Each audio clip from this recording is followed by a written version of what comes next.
વડોદરાના માંજલપુર વિસ્તાર સ્થિત મણિનગર સોસાયટીમાં આવેલા ઓમકારેશ્વર મહાદેવ મંદિરે 26મા પાઠોત્સવની ભક્તિમય ઉજવણી કરવામાં આવી।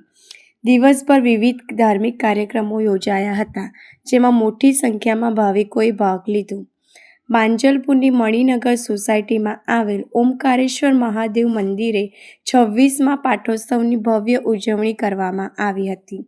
વહેલી સવારથી જ મંદિર પરિસરમાં ધાર્મિક કાર્યક્રમો, પાઠ અને ભજન કીર્તનનો માહોલ જોવા મળ્યો હતો। ભક્તોએ ભગવાન શિવની વિશેષ પૂજા અર્ચના કરી ધર્મ લાભ મેળવ્યો હતો। સાંજના સમયે ભગવાનને 56 ભોગ અર્પણ કરવામાં આવ્યા હતા। ત્યારબાદ વૈદિક મંત્રોચ્ચાર વચ્ચે મહાઆરતીનું આયોજન કરવામાં આવ્યું, જેમાં મોટી સંખ્યામાં શ્રદ્ધાળુઓ ઉપસ્થિત રહ્યા હતા। સમગ્ર મંદિર પરિસર ભક્તિમય વાતાવરણથી ગુંજી ઉઠ્યું હતું।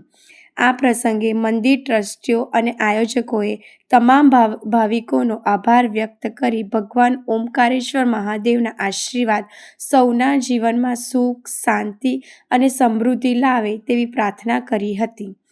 આજે ઓમકારેશ્વર મહાદેવ મંદિરે 26મા પાટોત્સવની ઉજવણી અંતર્ગત 56 ભોગ અને મહાઆરતીનું આયોજન કરવામાં આવ્યું। મોટી સંખ્યામાં ભક્તોએ દર્શન અને આરતીનો લાભ લીધો। આજ રોજ મણિનગર સોસાયટી તુલસીધામ પાસે માંજલપુર ખાતે પાટોત્સવનું આયોજન કરવામાં આવ્યું છે અને 56 ભોગ પણ રાખવામાં આવેલો છે। ભાવિક ભક્તો બહુ મોટી સંખ્યામાં અહીં ઉપસ્થિત થયા છે અને અહીંયા ભગવાનનો એટલો પરચો છે મહાદેવનો કે જે પણ કંઈ કોઈ માનતા રાખે છે એની માનતા પૂર્ણ થાય છે અને ભગવાન એને સુખ અને સંપત્તિ અને સંતોષ આપે છે।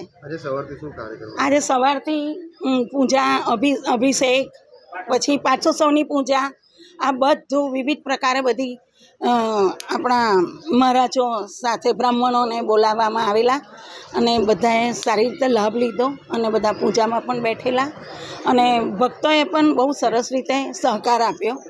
અને અહીંનું એ છે કે અહીંયા કેટલી બધી 30-35 સોસાયટી છે।